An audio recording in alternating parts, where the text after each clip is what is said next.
Everyone. Good morning. Okay. Hello, everyone, and good afternoon. Thanks for joining the Florida Food Policy Council's monthly Florida Food Forum, which is hosted by the Policy Committee of the Florida Food Policy Council. I am Del DeShant, the co-chair of the committee, together with Jennifer Parker, who serves as co-chair together with me. And she is away for this session and will be back with us probably for our session next month. With us from the council is the council's administrative assistant, Kendra Love. Okay, we're getting, somebody's got some feedback going. Okay. Okay, there's a lot of static. Kendra, I don't know what's going on, but I hear a lot of static on the line. Hi everyone. I think we had a few more people just joining us. So if you are joining us by phone, please mute yourself by pushing the star and then number 6. When we get to the end of the presentation, you can unmute yourself to join in on the discussion by pushing star and then 6 again. Okay, great. Thank you, Kendra. Yes, the challenges that we've had has often been related to having folks unmute themselves. It's a strange way of saying it, but unmute themselves, and that, for some reason, sometimes creates static on the line for everybody. Okay, I'm going to begin one more time. I won't repeat this again, but since we have had some more folks come in, just to give it a little bit of context to this, we welcome everyone to this event,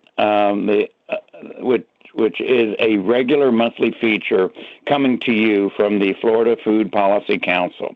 This is our monthly Florida Food Forum and is hosted by the Policy Committee of the Council. I'm Del DeShant, co-chair, serving together with Jennifer Parker, co-chair of the Policy Committee of the Council, and Jennifer is away this month and will likely be with us again next month.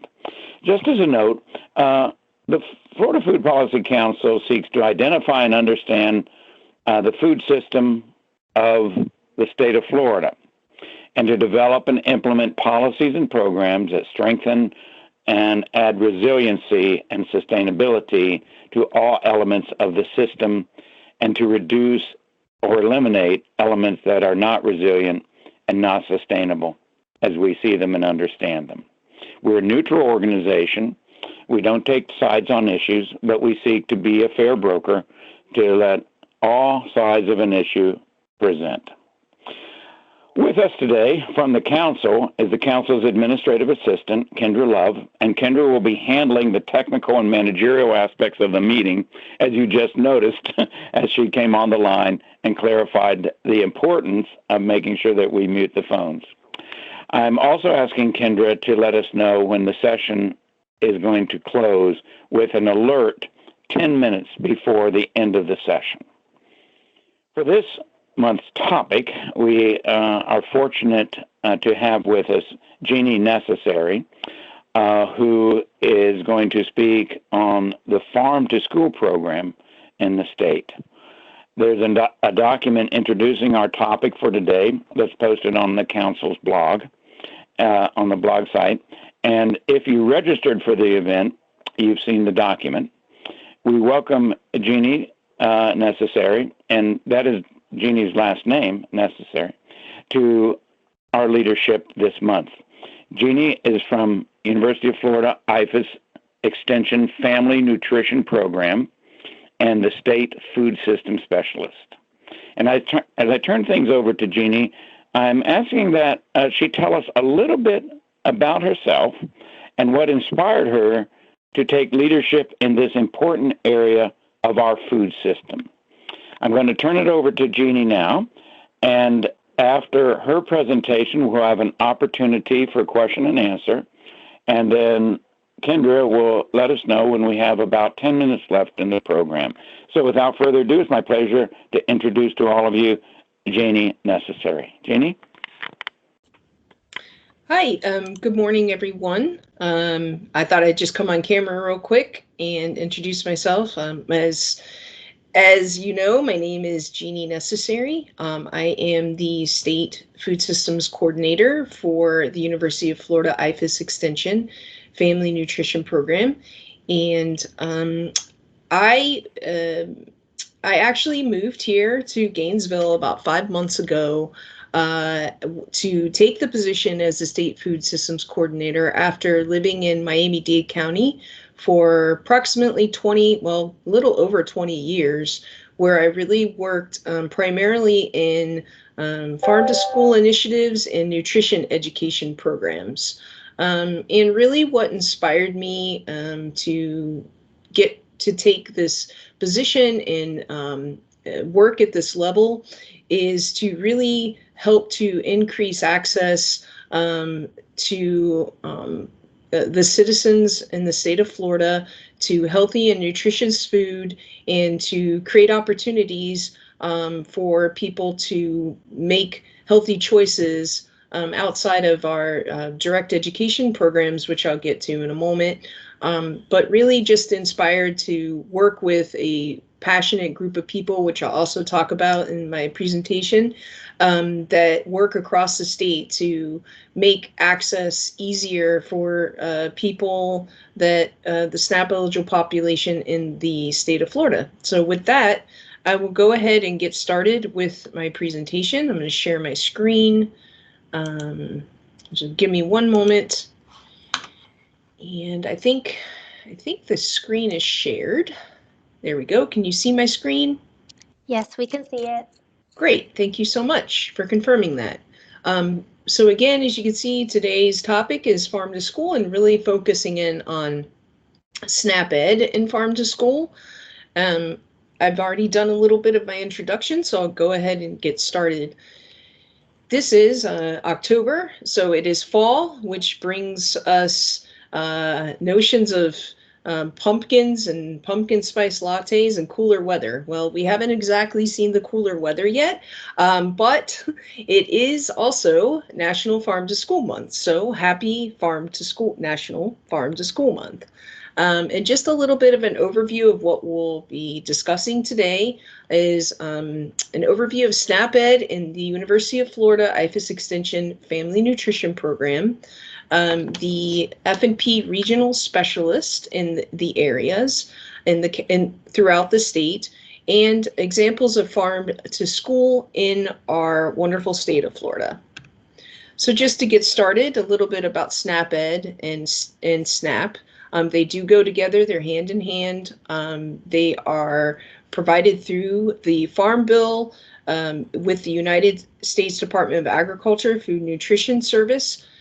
So USDA provides SNAP, which is the Supplemental Nutrition Assistance Program, which used to be known as food stamps, and also SNAP Education, which is the nutrition promotion and obesity prevention component of SNAP. And the goal of SNAP Ed is to improve the likelihood that persons eligible for SNAP will make healthy food and lifestyle choices that prevent obesity. So here in the state of Florida, we have been, the F&P program has been the SNAP implementing agency for the last 25 years. And this year we are joined with our partner, the Florida Department of Health, to be a state implementing agency. And you can see that our mission is to help limited resource families in Florida access more nutritious food choices on a budget and adopt healthier eating and physical activity habits to reduce the risk of obesity and chronic disease. We work in 40 counties within the state of Florida, providing direct nutrition education and working in communities to reduce the barriers to make healthy choices. We work primarily in 3 areas: creating healthy childcare centers, creating healthy schools, and creating healthy communities, and specifically work with sites and communities where the majority of people, sorry about that, where the majority of people have limited resources and are eligible for or are currently receiving SNAP benefits. We work to integrate both direct education and systems level change to increase access and make the healthy choice the easy choice. but we can't do this alone. So we actually build strong partnerships with local nonprofits, food banks, food pantries, Head Starts, and school districts, Parks and Rec, and many other partners on a local level. And we are also a state partner with the Florida Department of Agriculture, with the National Farm to School Network, and have a strong relationship with the Florida Department of Agriculture and Consumer Services. So for this presentation, since we're really discussing farm to school, we're going to go ahead and focus on the Creating Healthy Schools area of our focus. So just a little introduction to the regional specialist team. We have two regional teams that are complementary. They both work at county level, and some are, most of them overlap in multiple counties. We have two teams, the food systems team and the public health team, and we work to complement direct education, and again, make that healthy choice the easy choice. And one of the ways that we kind of try to explain our work is to say that if a community had swimming lessons and people went and they learned how to swim, but they didn't then have a pool in their community and to be able to access and to incorporate the skills that they learned, then that would not really be effective. So what we do is complement that direct education by creating access to healthy food, healthy physical activity options in the community, working with our various partners. And today we're going to really focus on that food systems team, as they are the wonderful team that really works in the state of Florida to provide the farm to school connection through SNAP-Ed. So this is a little bit about what the food systems team does. They sit on coalitions and committees. They've created a great garden educator training series that is incorporated into many of the school districts we work with, and provide structure on how to create garden committees at the school level to create a sustainable aspect to the garden program at these schools. We work in procurement, food pantries, as I mentioned. Today, we're going to really focus on the examples that I outlined with garden support, policy change, and then our wonderful event that really highlights this month of Farm to School, the Florida Crunch. So I just want to pause on this slide for a second just to talk a little bit more about farm to school initiatives. So farm to school enriches the connection communities have with fresh, healthy food and local food producers by changing food purchasing and education practices at schools and early care and education sites. Students gain access to healthy local foods, as well as to education opportunities such as school gardens, cooking lessons, and farm field trips. Farm to School empowers children with their families to make informed food choices while strengthening the local economy and contributing to vibrant communities. Farm to School implementation differs by location, but always includes one or more of the following. Procurement. Local foods are purchased, promoted, and served in the cafeteria or as a snack or taste test, which I'll get to in a minute with the Florida Crunch. School gardens, where students engage in hands-on learning through gardening. And then, of course, education, where students participate in education activities related to agriculture, food, health, or nutrition.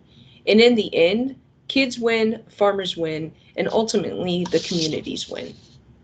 So just to go into a little bit more about what we do, as I mentioned, we do farm to school gardens where that are used to enhance and complement nutrition education.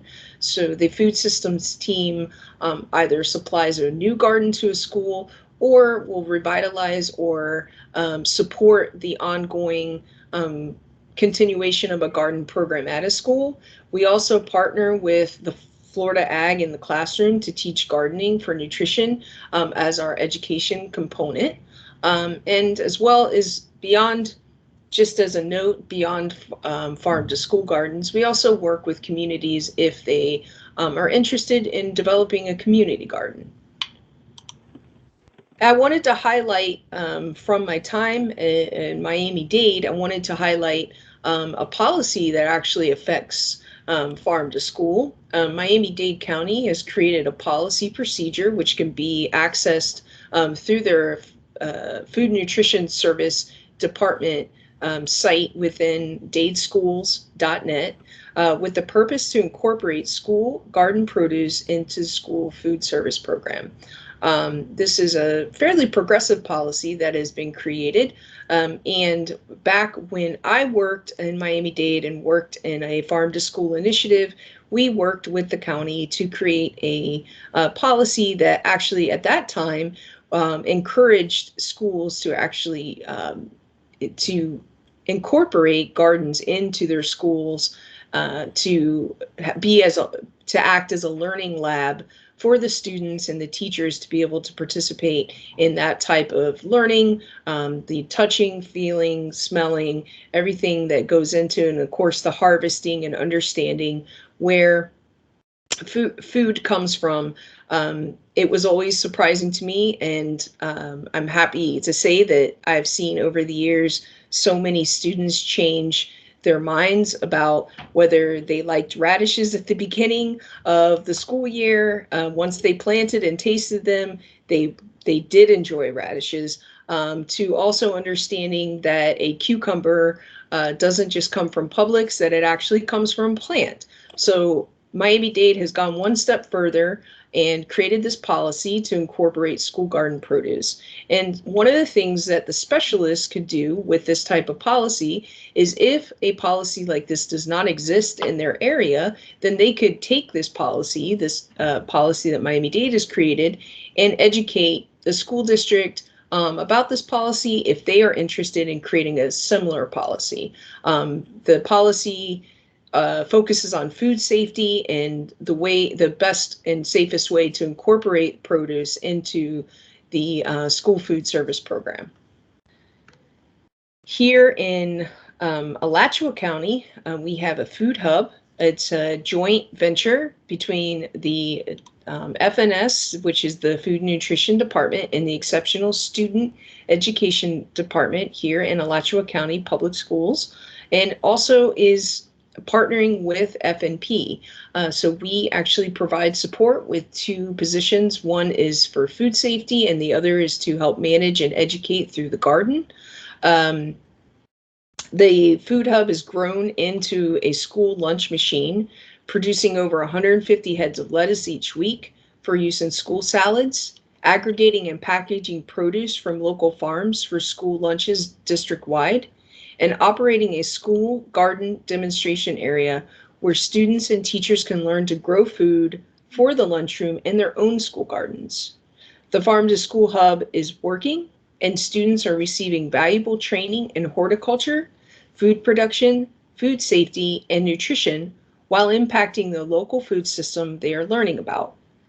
The Farm to School Hub is also the growing educational training campus, where students with disabilities learn life skills and receive job training while helping get fresh local produce into school lunches. And then our signature event for this month, celebrating the National Farm to School Month. It was inspired by the great apple crunch in the northern states, and since we don't grow apples down here, it was adapted for the state of Florida to highlight locally grown produce. We're proud to say this year that we've had over 20 crunch events across the state, and even more happening in schools where teachers have taken the initiative to download our crunch toolkit from our website to integrate into their school. And as I mentioned, students then get to taste a Florida grown fruit or vegetable, and they learn about Florida agriculture and the health benefits of eating more fruits and vegetables. So why do we crunch? Well, we crunch to increase fruits and vegetables, to raise awareness of Florida grown produce and healthy eating by highlighting one fruit or vegetable for students, to learn about and sample the produce in a taste test, and to encourage schools and school districts to serve more Florida grown produce in the cafeteria throughout the year.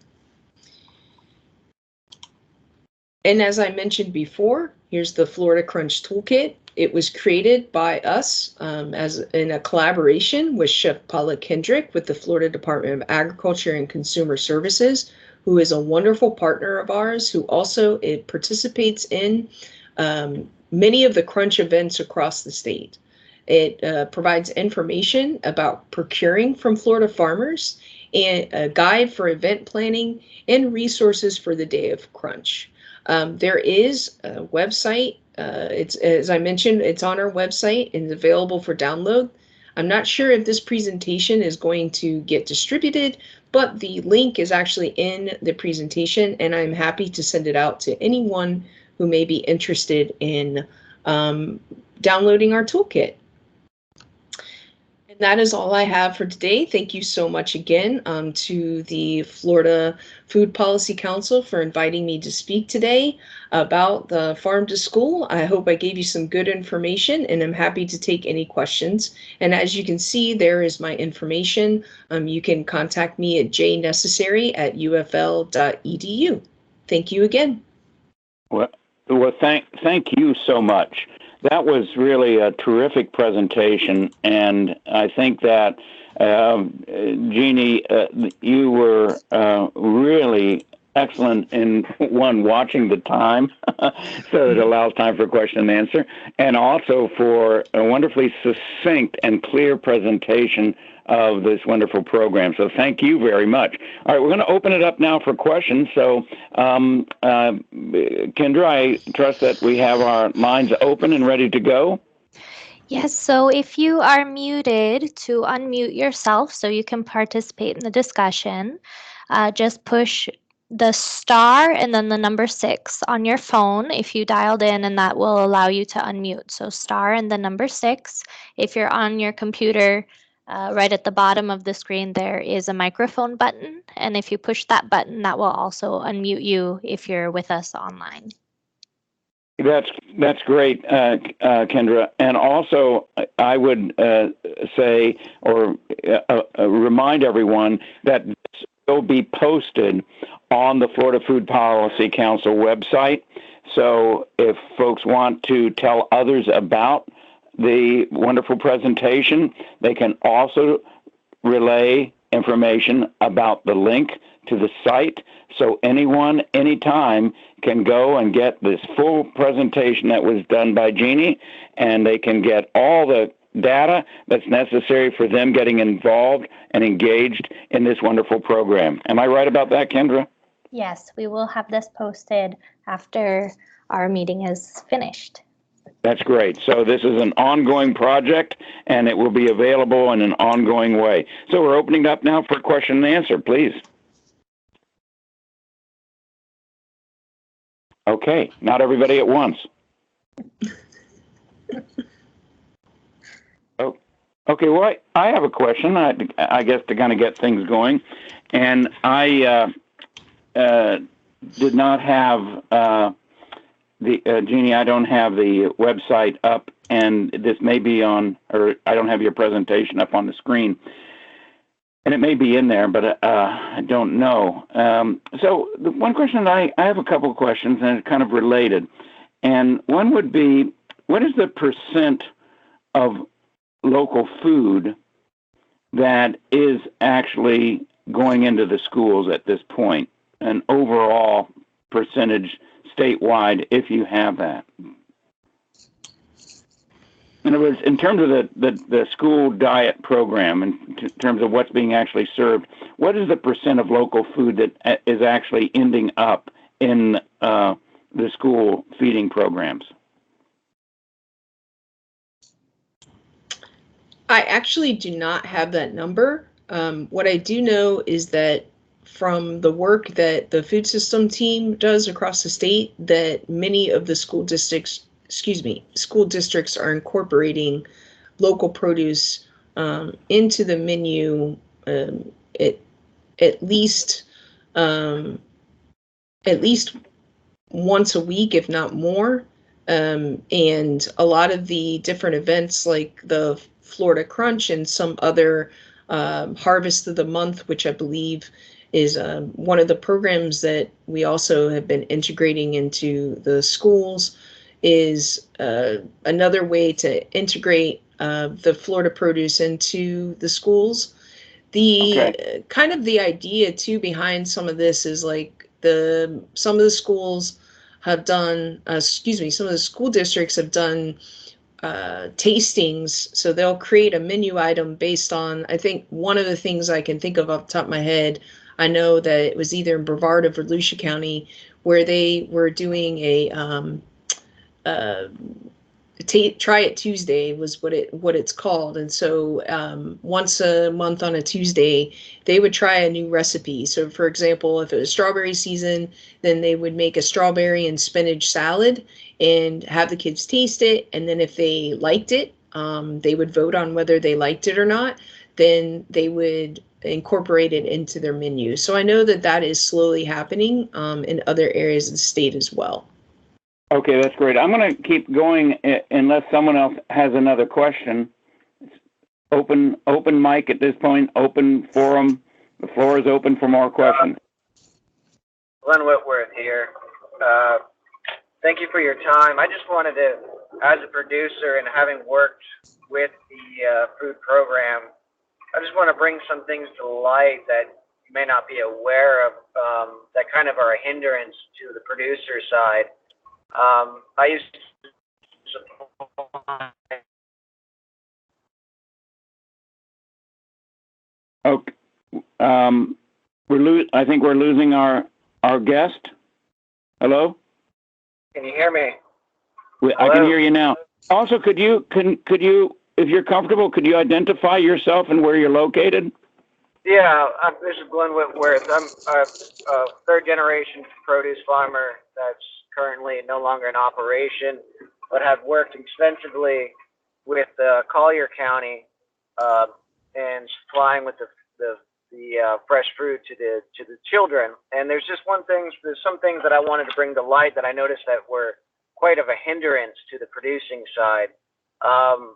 It became very difficult. If it wasn't for Ashley Wheeler kind of making some bends and changes so it would make it easier for the farmer, the fact that we have to go out on bid every single 2 weeks, we don't have that luxury or that time. We're too busy producing. These aren't widgets that sit on a shelf and have an indefinite, no expiration date. The paperwork, the amount of paperwork to fill out. I mean, we're already audited out in the fields by federal, state, and third-party audits. We're audited in the packing house by federal, state, and third-party audits. And we're audited also on the loading dock by federal, state, and third-party audits. And the fact that you want to tax on more and more paperwork makes it really not that exciting, or makes farmers and they really not want to work towards that. And they just, we see it as a barrier and a pain to supplying these children when we already have all these mandated certifications. And, some of it is a little crazy in the sense of, you want us to drug test people, and we were a 648, just under a square mile farm with over 500 people at the time.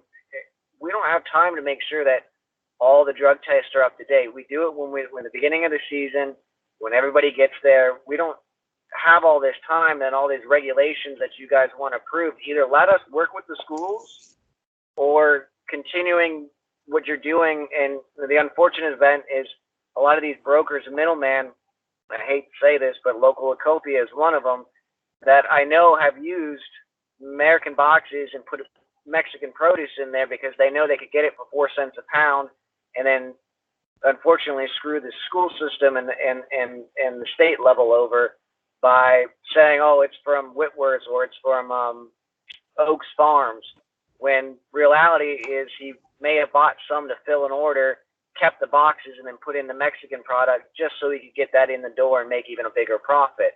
But there are some actors that do need to be put in check, and some that need to be working directly with the farmer, but on a much more easier and straightforward level. I think that's something that's been lost due to regulation. That's something that I've tried to penetrate and change, but I've never really got anywhere due to Ashley having to leave. She moved out to Mississippi or to help some other school programs, but I was impressed by what you guys have done with the getting kids to eat things and you know, taking a vote. They didn't like it. By the end of the week, they kind of liked it. You know, engaging them in that front I think is brilliant. I think a lot of kids are lost today and don't understand where things are coming from, and to see that on an educational level is great. You know, it warms my heart. But at the same time, we can provide for these schools at a fair price. And one thing that you guys don't pay attention to is number 2 products too. If you're chopping this up as being a salad or whatnot, instead of having to pay in 56 to 65 cents a pound, we can cut that in half and go down to half that amount per pound and still provide a very good fresh quality product, but it not being a USDA number 1 product and being a number 2. And that's one thing that they didn't really want it to deal with. They always wanted a number 1 product. And when you're on a volatile open air market where the prices can jump extremely high or bottom out extremely quickly, you know, it's easier for us to say, hey, you know, we'll set you in and lock you in at 25 cents a pound on all the number 2s that you need for tomatoes, eggplant, whatever you want to use and what you want to try, to be able to work more hand in hand on just a verbal or a simple contract and not a stack of paper would make the farmers a lot more willing to really work with the school systems. You know, a lot of them I hear are just, they throw their hands up because we're already in a bidding war with chain stores in Mexico that uses child labor and slave labor and delivers things in here for 4 cents a pound. We're already having to fight an uphill battle on keep produce within the quite the problem. So those are just some things that I wanted to bring to light. I'm sorry for just jabbing away here. I'm done now. I just wanted to, as somebody that has been boots on the ground, has seen it firsthand, just to bring light to the situations that I've seen and I've noticed over the years. That's great. That's terrific. That's a great question. And the background and detail that you've shared, too, with the challenges is important for all of us to be aware of. Jeannie can give a good response to this, I'm sure. I also want to just give voice to, that was a question that I had received from another grower, a local grower, a similar inquiry to this inquiry, Jeannie. So that's not just a one-off. That may be a question or kind of an inquiry that is shared by others in the state of Florida. Yeah, and just to kind of follow up on that, we work as as the University of Florida. We work as an education arm of with Extension to educate the communities about agriculture and anything related to family consumer science. So we are not advocates in any sense of the word. We are able to educate. So with that, that's where we really work. The regional team, the food system, and the public health team, they do work with partners to consider policy changes by educating them on current policies or changes that have been made to other policies to, for example, make it easier for procurement of local produce and to integrate it into the school district. It's that is a lot of our work is to work in that regard. And I know that sometimes there can be these barriers, and that's why I said this is part of the work, is to educate partners and communities about these barriers and to see how we can work to move forward again to make that access piece easier. I can give an example just of a city policy I know of in Miami-Dade County, where this is not a procurement or producer challenge, but what was happening was that farmers market in the counties, or sorry, not in the county, I apologize, for the city of Miami, they were looked at as events. So you would have to go and get a license, or excuse me, like a license for a one-time event. You could only have 5 of them a year. And that was really limiting the amount of time that the farmers markets could be accessible to people. And not to mention that these farmers markets not only were, selling local produce, but also were providing what is called in the state of Florida is referred to as the Fresh Access Bucks program, where people could go and spend their SNAP dollars and double them to get, additional produce. So if they spent $20, they would get $20 in what we refer to as the bonus bucks. And so a local community nonprofit worked with the city to change that policy, and now is able to have a market, not only have a market every week, but they also ended up working with the city to get the farmers market into a city park. So there are, the only thing I would say, again, is just to be educated. I appreciate the comment, and it was educating for me to hear this from a producer, but to be able to take and educate people about these barriers to access, so that we can make healthy choices easier for the citizens of the state of Florida. And I just wanted to mention, I'm sorry, I meant to mention this in my presentation, so I apologize, but we also have planted in the state of Florida, just to let you know, over 350 gardens through the food systems team here in the state of Florida. Have worked to provide gardens, like I said, over 350 gardens in the state of Florida. Okay, that's great.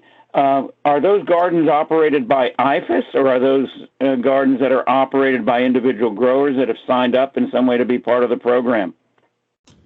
So they are provided through the Family Nutrition Program. They have to go to, they are provided to schools that are 51% or higher, free or reduced lunch.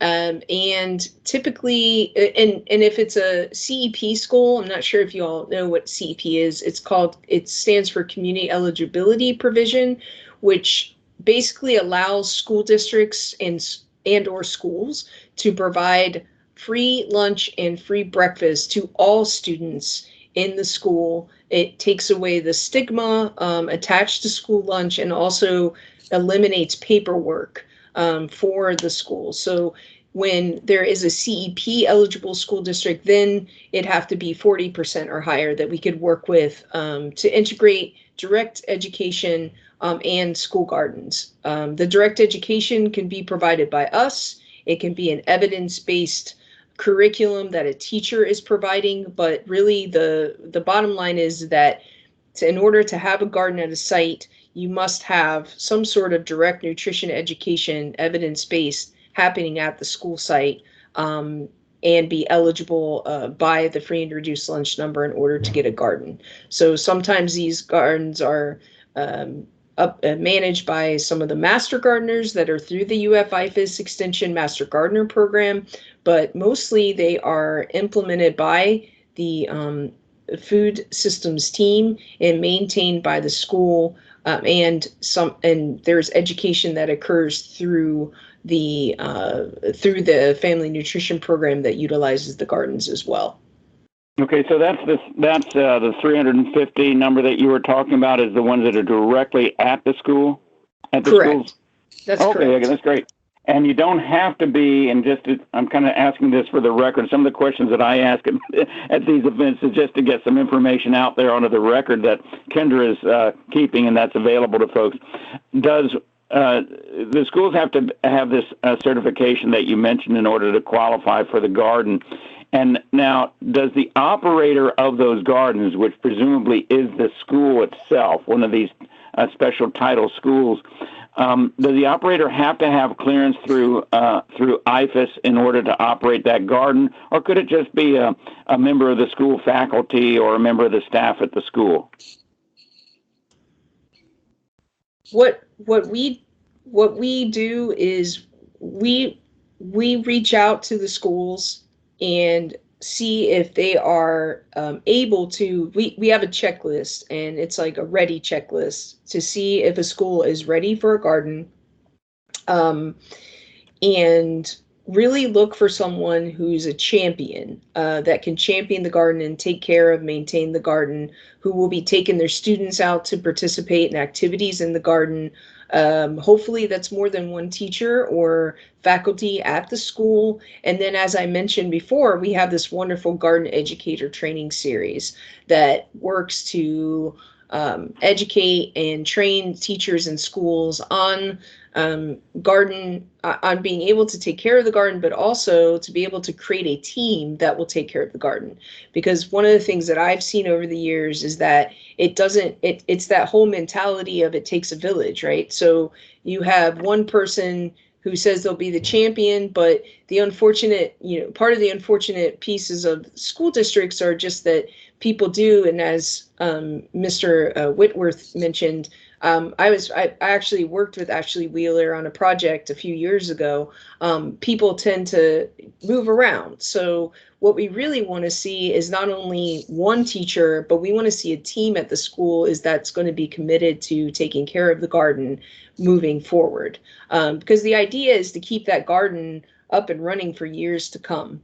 And we want to continue to provide support, but knowing that many of our specialists are in multiple counties, we really want to try to get to a point where the schools are sustaining it themselves, and that they are continuing to be able to get resources and provide their own structure, and continuing to move these gardens forward without so much of a help from us.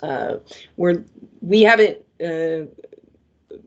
quite come up with a number of years yet, but we are working towards like a more of a sustainable model for the future of the garden initiatives in our counties. And I know there are a couple folks on right now that are on my team, Chelsea and Mallory. And if you all have anything to add to the conversation, please feel free to unmute yourself and talk about your experience.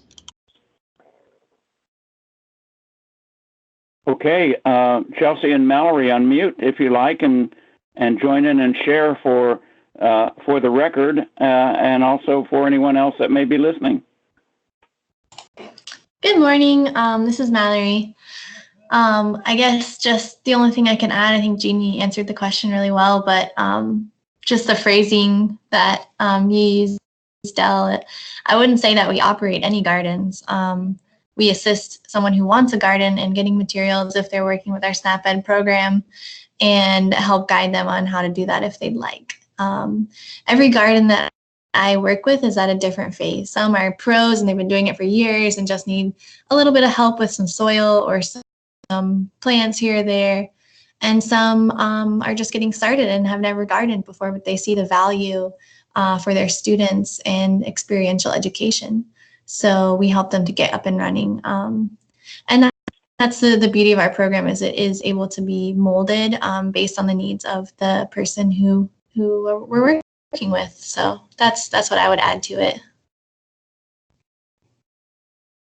That's great. That's great, Mallory. Thanks. This is Chelsea. Just to follow kind of what Mallory said, is I'm located in the Northwest District in Tallahassee.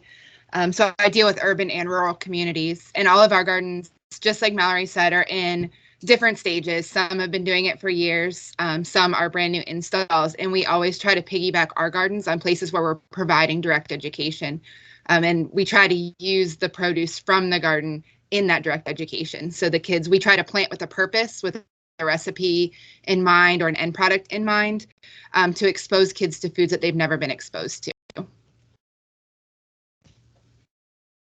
That's great. These are very positive narratives, and wonderful to hear them. Any more? Well, I just had a question. Hi, this is Kendra. I was just wondering if, Jeannie or your team, if there are any specific policies that you're encountering right now that are making it difficult for you to to get into schools, to help students, introduce them to healthier foods. If there were any particular policies right now or things coming up that you think are important for people to know about.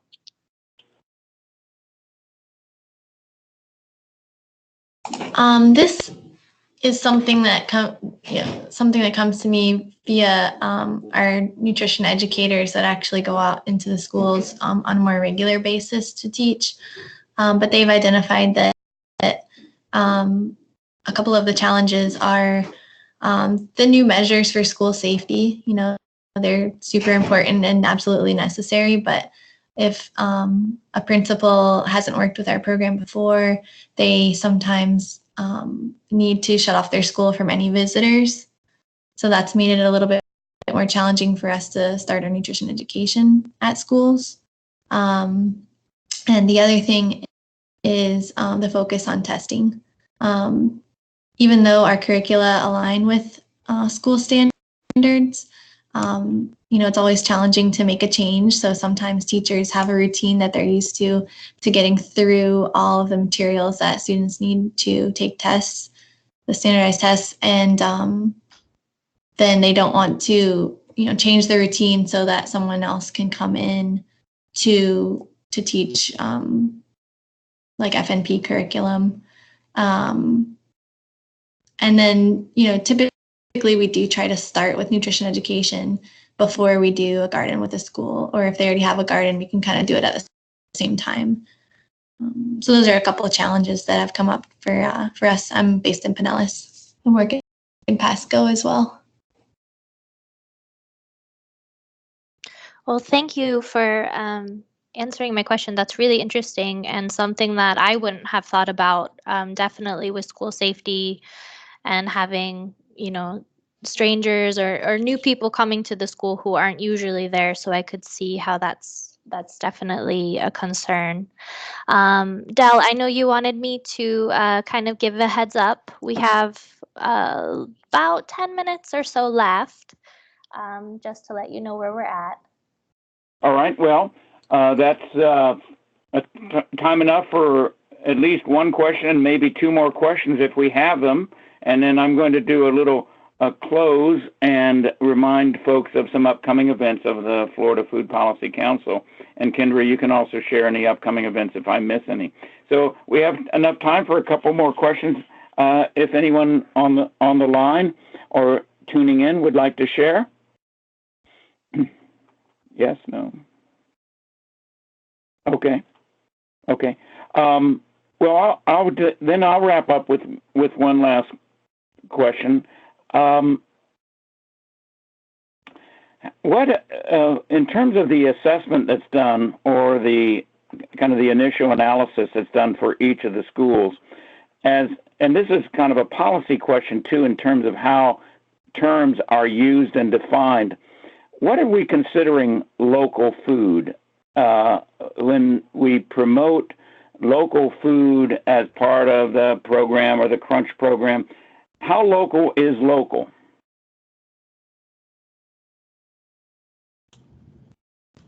I would say for the Crunch program specifically, local is, I would say like within 50 miles of the community. Mallory and Chelsea, you can feel free to pipe in if you feel that's off, but that's generally speaking, like I know, for example, the Crunch event that we're doing in Lee County area was definitely,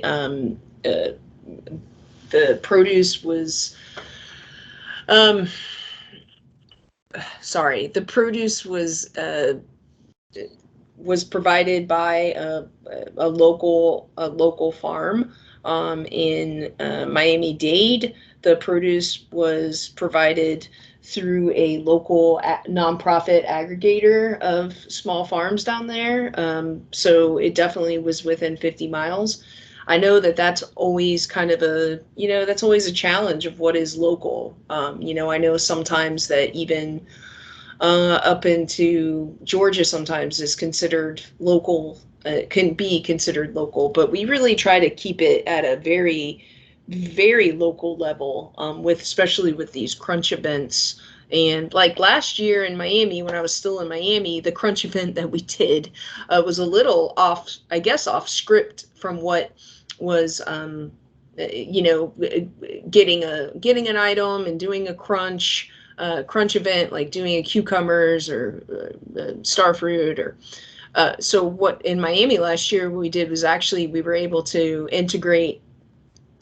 incorporate salad greens from the salad that was being grown at the school site, in partnering with a local nonprofit there, and able to provide samples of this wonderful salad to the kids. So that's how local that was. That was so local, it was just right outside their classrooms.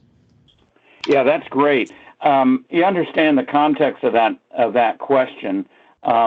In my experience, both firsthand experience, but also in terms of reports that I've had, as well as articles that I've read, this continues to be an ongoing challenge in terms of kind of the theory of localism, and in terms of being able to engage communities with their local food shed, the question of what counts as local. And I have heard people say that local means anywhere in the state of Florida. I've had others that say it needs to be within 10 miles of where you are. I've had others say 50 miles. I've had others say walking distance. So there's, and this is a policy question, I'm just coming at it from that perspective. There needs to be some consistency developed, perhaps even at an institutional level, so that when we use the term local, in whatever venue it may be, we have a clear understanding of exactly what that means. So that's just like a point of note that I want to make sure that we got on the record. I also think that... Yeah, go ahead. In the different areas that I've worked in farm to school, this is Mallory. I have always seen the definition of local and farm to school as Florida grown. Yeah. Obviously, if it's closer than that, then it's definitely local. And in the school districts that I've worked in, not all, I haven't worked in Miami-Dade. I'm sure that, there are schools that have enough produce to harvest it straight from the campus, which is amazing. But with many of the school districts having, in Pinellas, I think we have 120 schools. I know Orlando has over 200 schools in the district.